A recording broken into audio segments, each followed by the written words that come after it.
Hi, everybody. It's Marcy from wavesofcommunication.com. Thank you for joining me on another video where today I am going to be talking to you about the 3 skills that every language facilitator needs and how to develop these skills. So the reason I decided these particular 3 skills, these are different than the strategies and, how to reach and teach, that kind of stuff. These are skills that you as a implementer, a facilitator, your child's interventionist, these are the underlying skills that are necessary for you to be an effective language facilitator. So what I'm going to do is I'm going to talk about these 3 skills, and then each one I'm going to give you some strategies that will help you actually develop the skill, because these are not things that happen sort of consciously, whatever. You may already have these skills and you may be using them, and that's wonderful. So if that's true, then this video will help you to reconfirm that you're doing it the right way, because these 3 skills that I'm talking about today are what is necessary for you to be effective. And honestly, if you don't have all 3 of these skills developed in yourself, then you're probably struggling right now with your language facilitation. The motivation for this video comes from families who have been following me and even my clients. There is a distinct difference between those parents who do well, who get on, latch on, and really make fast progress with language facilitation, and those parents who have a lot of ups and downs. And it literally comes down to these 3 skills. Okay, so while we've been watching for a little bit and the build-up, let's get in and talk about what they are. So thank you for everybody who's joining me live, by the way. And if you are watching on the replay, go ahead and make a comment too. Say hello. Don't be afraid to share some information about, who you are, where you're watching from, and, what's going on with your late talker, because all of your information helps me on future videos produce the content that is going to be helpful for you along your language facilitation journey. So don't hesitate to say hello and, let me know where you're watching from. All right, so let's get into these strategies now. The first strategy, the skill that is necessary for you as a parent or anybody who, if you're a grandma, a daycare provider, even a speech therapist, to be effective with language facilitation, you must be able, your skill, to communicate to the late talking child exactly that you understand exactly what they are communicating, not what you are guessing. I suppose that's part of it. You're going to be guessing what it is. But the skill is, when a child is non-verbally communicating to you, you must be able to communicate to them out loud that you understand exactly what their message is. You don't just do it and comply with it. You actually say out loud what the message is. And this is a big skill that a lot of parents neglect when they are trying to do their language facilitation. They will take their child's physical, nonverbal communication and, run with it. Go ahead and just, comply with the request, or even respond to the child's nonverbal communication without letting them know first, oh yeah, you are communicating this thing and I understand you. And the reason that is important is because when you take the time as a language facilitator to communicate out loud to your child, not to anybody else. You probably do this. A lot of parents do this. They will communicate the child's message to other people. Joey wants this. I think Joey is telling me blah, blah, blah. right? I always use the word Joey, but that's just kind of my standard kid name. So insert your child's name whenever I use Joey, because you do definitely want to use your child's name when you talk to them and facilitate language. But this number one skill, you must say what they have out loud. So the way you do this, the way you develop this skill of, instead of, you're shifting from just responding to your child without saying out loud what they're communicating to actually in the moment realizing what the nonverbal communication is and communicating it in words that your child understands. Your child knows, you know exactly what their message is. So the first way that you're going to develop this skill is to tune in on your intervention. And what I say is you have to really intuit. You have to know what is going on around the behavior and the nonverbal communication so that you can get the whole message. I often say that parents of nonverbal children, the kids are so good at nonverbal communicating, they can even communicate preferences like, no, I don't want the blue cup, I want the yellow cup. Like they'll even communicate that much specifically to you. And the trick is when you see it, you must say it out loud, and you must use language that your child would say, their words. That's the only way they know you will understand, that you are understanding what they are communicating. And it cannot be just face value things either. If your child is having a tantrum or cuddling you, which are the two extremes of behavior to communicate feelings. When you perceive those feelings from your child, you must have the skill to say out loud what your child is intending to say with those communications. Intending meaning their words. I love you, mommy. This cuddle feels good.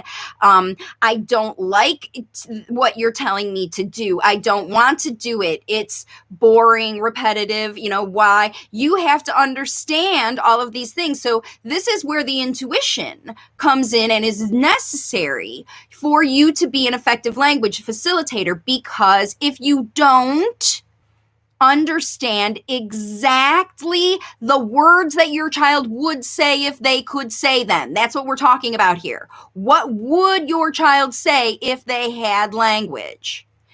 These are the words you need to know. And how do you know them? You use your intuition, you use your knowledge of your child and all of that stuff. And every time they give you a nonverbal communication, you have to interpret it in this way. So the skill number one is your ability to communicate out loud to your child that you understand exactly what they are communicating to you. Not just respond to it, not just react to it, but communicate out loud that you understand it, okay? That is skill number one. Now, skill number two for effective language facilitation, and if you don't develop this skill, your language facilitation will break down, is you must be able to maintain focused attention. Excuse me, just had something go in my throat. You must be able to maintain focused attention with your child, joint attention with your child for at least, get this, a minute or two. And ideally, once you can get to a minute or two, you can get to 5 or 10 minutes pretty easily. But you must develop the skill to maintain joint attention with your child. Now, this does not mean make them do what you say for a minute or 30 seconds or 10 minutes or whatever. Maintaining joint attention means that you are both focused on the same thing, image, situation, whatever, the sensory feeling that's coming in. You both are experiencing that at the same time, together, at the same time. That's called joint attention. If you're both listening to music and you're looking at the walls, that's not, you are listening at the same time, but you and I are not joining together for that experience. Joint attention, a lot of parents think that joint attention means you get the child to do what you want. And that's not what we're talking about here. We're just talking about you as a language facilitator parent being able to maintain focus on the same thing with your child together for at least 30 seconds or a minute, which will grow into a lot, okay? Now, to develop this skill of being able to maintain your child's focused joint attention, it happens as your child learns to trust that you will not take their focused attention and drag it over into what you want to teach them. The more you follow your child's focused attention and offer to join them in their activity without trying to change it or take them away from their activity into yours. This is how you develop this skill. And it can be very, very challenging for parents who have expectations of their kids. I want him talking. I want him to do this. I want him to do that. So the first thing to do to develop the skill to be able to maintain long durations of joint attention is to abandon your agenda, your focus, your goals, your lesson plans, and follow your child's lead, right? That's the first step towards developing that skill. And then what you need to do, I have a couple things here to follow. Once you follow them, you observe and follow them, you analyze. Why is your child interested and focused? What is it about this thing that is triggering them to maintain their focus on that object, sensation, whatever it is? And so you're going to observe and analyze, what is it about this thing that my child loves? And then you want to be able to shift when they shift. This is how you maintain focus over time. I didn't say maintain focus with one activity over time. I just said maintain joint attention over time. So in order to get extended joint attention, you have to be prepared and open-minded enough to abandon your agenda and shift with your child to whatever they are interested in. It's okay if they don't want to play chalk when you want to play chalk, even if they wanted to play chalk yesterday and they don't want to play today.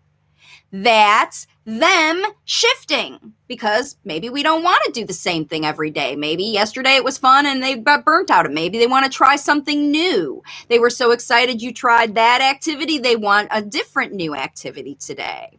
If your child isn't interested and focused, it's okay to abandon that thing to follow your child's focus, because you won't teach them the words that they want to say unless you model the words that they want to say. And you won't know what those words are unless you follow their focus.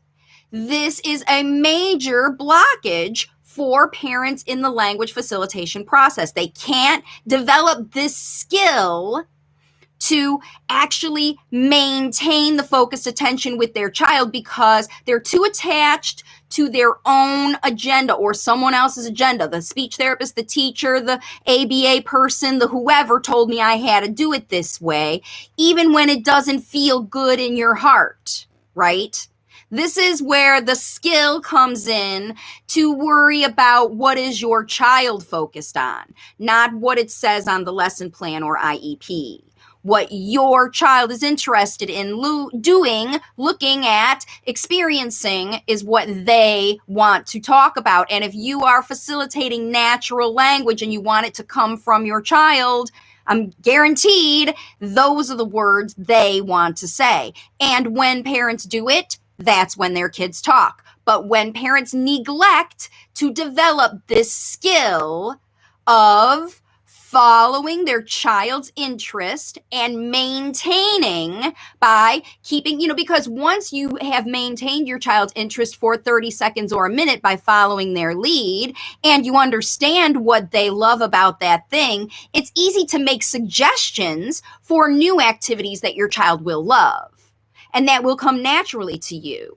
But before you start pulling out all these things your child will love, you must develop the skill of maintaining their attention with their activities. So that's number 2, the number 2 skill. All right, so the number 3 skill that every language facilitator parent has, and again, if you don't develop this skill, it will hold up your progress, is that you have to show your child how to try.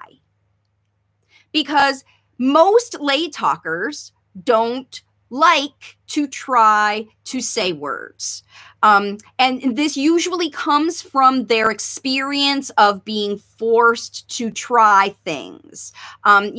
Remember, we only develop skills that are challenging for us when we overcome the challenges by trying. We have to put in some effort to overcome what's challenging for us if we want to develop and overcome it, right? We have to try. It's not going to ever happen for you as a parent to watch videos and expect language to come because you're not even trying to facilitate. So these first 2 steps that I talked about, these first 2 skills that I talked about, if you don't try to do those skills, you will not develop as a language facilitator. You will remain keeping your child in a state where they don't trust you, that you're not going to try to pull out some teaching thing that they don't want, right?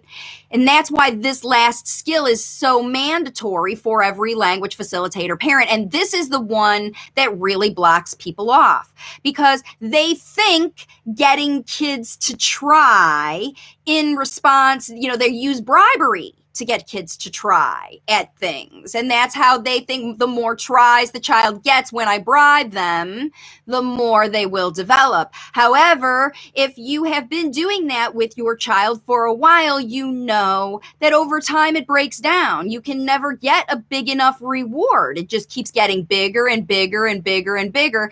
And you're having to bribe all those things.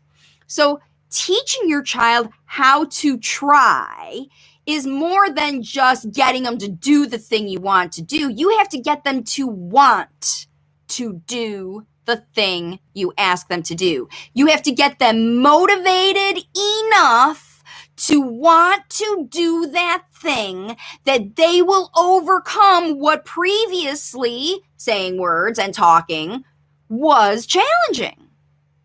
And unless you make trying fun and happy and easy for your child and encourage them to do it, they are always only going to just be doing and doing and doing because you say so. Back up to those other first 2 skills, right? It's a completely different way to facilitate language. And here is how you do it, okay? Here is how you get your child to want to try to say words independently. Here's how you do it. Number 1, you remind your child how smart they are. I guess this would be the A under the step number 3. Skill number 3 is to help your child want to try. And how do you get your child to want to try? Here's my tips. Number 1, remind your child how smart they are. Remind them how much they know. And you know how much they know because they've done things before. And that's the next thing. Point out their previous accomplishments. Remind them you have done amazing, fabulous things. I've heard you say words. I heard you singing the other day. I love when you talk, right? Remind your child that they can, that this talking stuff is easy for them, that they already know how to say words. So it shouldn't be hard to try to talk. It should be like a cakewalk. And it's a lot easier to get your child to try things if they're presented as super duper easy. And how does your child know for sure they're easy? Because you remind them that they've done it before. My goodness, I have heard you say lots of words. I can't wait till you decide to share them again, till you get ready, till you want to. And when you're ready to say those words, I'm going to be right here listening, okay? Because that's the other thing that you have to do, is you have to remind your child that you are excited to hear their words, but you're willing to wait. That you know that your child is trying and you give them credit for trying. Because if you don't give them credit for trying, you just keep making them try and try and try and try. And you only reward when they succeed, but you never reward when they give it a try. Even if some gobbledygook comes out, you don't get very excited about the fact that they're trying to talk. Then you're missing it. You're missing your chance to remind your child how nice it is to try, how easy it is to try, and that every single try they do is amazing and wonderful and fabulous, and they can't even fail because it's just a try. There's no testing here, right? Because if you are having expectations of your child that they will talk, that they should say things right away after you say, because before they used to do that, you're not giving up your expectation. And you're asking your child to try at something and work hard at something all day, every day. And they don't trust that you are allowing them to develop on their own. And you know, if you don't trust that your child, that would be the only reason that you don't trust that they would try hard, is if you believe that whatever you're asking them to do is not something that they enjoy, right? Why would they want to try at this hard stuff, right? But if you show them something really fun to do, then they will want to try with you. And when you remind them that before it was so easy, it was so great. Remember when you did that thing? Oh, it was great. I loved that, right? Now, here's another trick to help your child want to try when you're talking about things and you see maybe your child is struggling. Some kids do struggle to get words out because it's new and they're developing motor skills. Maybe they're overcoming some coordination issues. If there was any apraxia diagnosis in your child's life, it is a struggle for them. Maybe they had a tongue tie, or they had ear infections, or, ear, nose, and throat issues that have just been resolved in surgery, or maybe not even resolved in surgery, and they're still trying to overcome some of those things. These are challenges in talking that your child experiences. And in order for them to try to overcome their own internal, potentially even physiological challenges, you have to make that first step so easy and encouraging and fun that they want to try. Otherwise, they're not going to. They will much more easily find a way to avoid anything you try to get them to do, even if you think it is the most fun thing on the planet. If they suspect underlying all of this fun stuff that you're bringing, you're going to make them try to say stuff, or you're going to try to touch their face and move their mouth, or you're going to ask them to pull out their tablet or letterboard or sign language or something like that. You know what I mean? They know if you are not, if you are not on their side. They know. And to be your child's language facilitator, you have to be on their side. You have to remind them that you will help them. That I know that these words, oh, you're trying hard. I mean, what you know about your child is that they want to communicate things to you and they don't have words. So explain to your child that that's what you're here for. I'm here to help you learn these words. And I want to talk nice and slow so you can understand. I want to talk about the things that you want to talk about. I want to teach you the words that you want to learn. Just tell your child that. Because I promise you, that's what they're asking when they're saying the same word over and over and over and over again. They don't want you to guess. They want you to give them the language they need so that they can learn to tell you next time. That's what language facilitation is. We all learn language over time, and we use it when we feel good.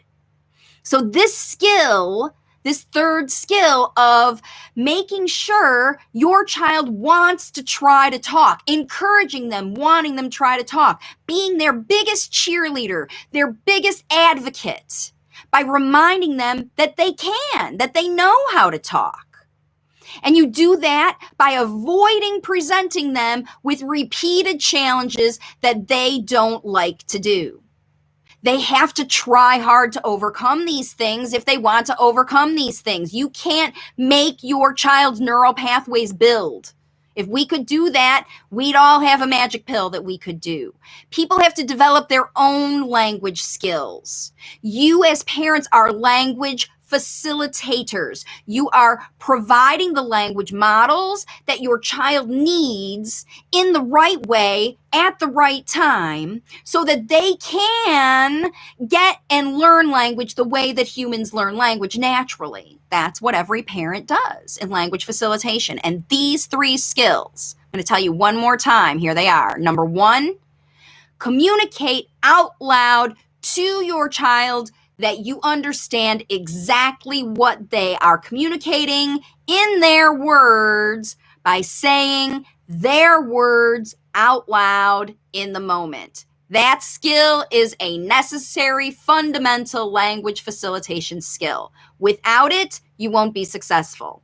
Skill number two, maintain focused attention, joint focused attention on the same topic with your child for at least 30 seconds to a minute, with no prompting, no dragging them over to your activity, only focused with them, okay? Now, I'm not even talking about language models. I'm just saying maintain focused attention with no expectations of talking. Just be together, focused on the same thing. Without any language model at all, this skill must be developed in order to have effective language facilitation. And a lot of parents think that they bypass this skill to dig right in, start modeling words and talking and talking and talking. But until you have joint focused attention on a topic where your child is together with you, observing and watching and experiencing that thing, they won't be learning the language you're teaching. They won't be listening and focused on you. Have to have skill number two to get effective language. All right. And number three, you must show your child how to try. You have to get them excited and motivated and want to try themselves independently to practice and say words. And you do that by making it fun. Okay. Now, all three of these skills and more you can learn by working with me. You can learn a bunch of ways, okay? The first way is in my book. Here's my book. If it isn't fun, it isn't fun. Teach your child to talk faster than speech therapy. Available on Amazon and Audible. This is the least expensive way to learn the entire process to reach your child where they are, no matter where they are, no matter how old they are, no matter what's going on in their life, how to reach them where they are and incorporate these three skills to be able to get your child talking, okay? And it takes you beyond even these skills to be able to model those things that your child needs to say, right? So the book works right now only until June 1st. You can get the independent study course online. You can get the same result as an independent study as my starter program, which is a $2,000 program. And that course usually goes for $500, but right now it's only $100, $99 until the end of May only. June 1st, the price goes back up to $500. And here's why. Because honestly, the people who are purchasing the independent study course aren't even working with it. Because I know they haven't developed these skills. They're too busy trying to look for the part where their kid starts talking after they pay their $100. And they haven't gone through all of the effort to do these 3 skills. And that's why I did this video today. For everybody who's purchased that program, if you are finding yourself stuck, everybody who's working with me in my programs, who are sending me emails to tell me I'm stuck in my process and I can't get going because I only see occasional pop-out language, but it's not coming consistently. You haven't done these 3 things. All of these 3 skills. That maintain joint attention is a biggie, right? That abandoning your own expectations for words to pop out when you want them and allow your child's speech to come when it is ready, that's a biggie. And unless you have them, you're going to find yourself struggling in the process. And here's the thing, your child's not struggling. Your child is enjoying the fact that you're communicating to them more. If you are finding yourself feeling like you're not effective, there are things that you can do. You can't blame this on your child. You can't blame this on an illness. You can't blame this on anything, because these strategies will work no matter what level your child is.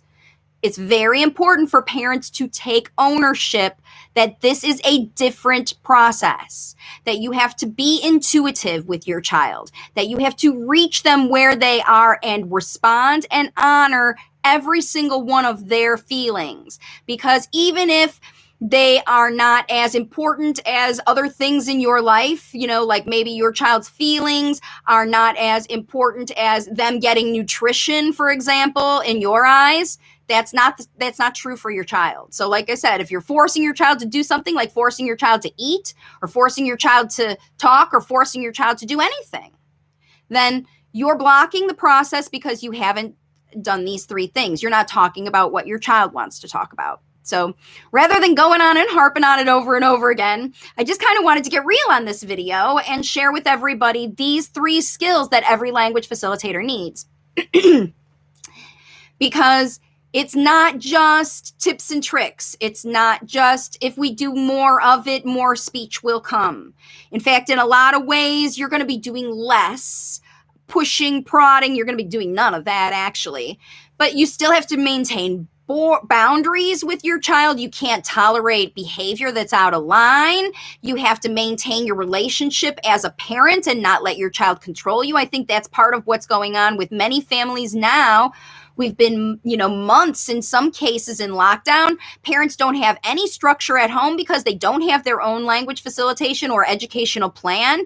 And their kids have learned now, because every child is super smart. They've learned over the past weeks how to manipulate your household to get what they want, when they want it. And they don't have to, they use behavior to just break the rules and figure out how to get you submissive and turn their, all of your life into their, I see it all the time on Facebook every day. It's breaking down for families.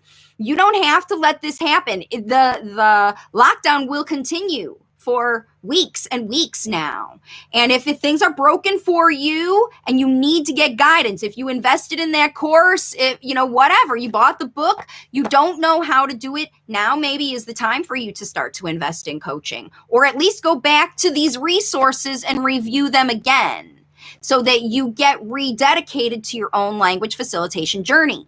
Yes, it has ups and downs, and some days are not as effective as others. But in those down days, if you give up, then you won't ever get back up onto the top of the wave again. And riding that nice wave when language is coming every day, like the parents in my program, that's a pretty nice wave to ride. But you can find yourself struggling in the depths if every time your mindset shifts and you go back to forcing and prompting again. And every parent does it. It happens. It just happens.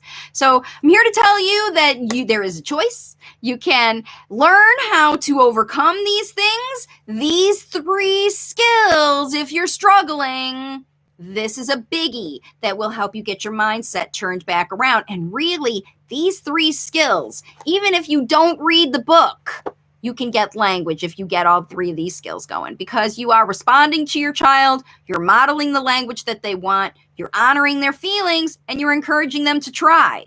Isn't that all you want when you teach them anything, when you teach them to ride a bike, when you teach them to brush their teeth, when you teach them potty training. You just want them to understand what's going on, stay with the program so you can teach them, because that's what the joint attention does. Once you get joint attention, then you can teach them language. But you can't without it. You can't teach anything without it. That's why you have to maintain it. And if you're struggling to do it with your child, if they're being highly resistant or highly manipulative or highly controlling or any of that, I can help you. And it's all because they don't have words to communicate those things. So that's how I can help you. I can show you how to replace all those behaviors that are driving you crazy right now with your late talking child. I can show you how to turn all of that into language, verbal negotiation, all the things that you want to be hearing from your child. So, all right. I'm not seeing any questions today, so thank you so much for joining me, everybody, on this video. We're nearing 300 videos on the channel. There are so many videos here. Thank you so much for, scrolling through a few of them while you're here. Maybe after you're finished with this one, you might check out some of the other ideas that I have throughout the channel. Find a playlist you like and go. There are strategies here to help you get your child talking. It is my mission to help parents everywhere. Teach your children how to shift whatever they're using for nonverbal communication into the unprompted, natural spoken language that you're looking for. And your whole family will heal in the process. That's what's happening with all the families in my program, and I wish the same for you. So until the next time, get going with these strategies. I hope you develop these 3 skills super fast, and I will see you all on my next video. Bye for now.